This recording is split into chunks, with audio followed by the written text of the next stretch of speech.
And an update to the flooding situation on the Navajo Nation in Chinle, Arizona. Conditions seem to be improving over the past couple of days.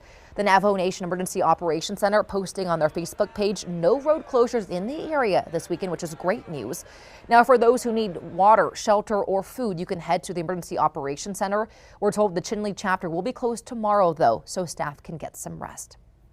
For those in the areas being impacted by the overflow of water, the CDC has some tips on having your home prepared for that rising water.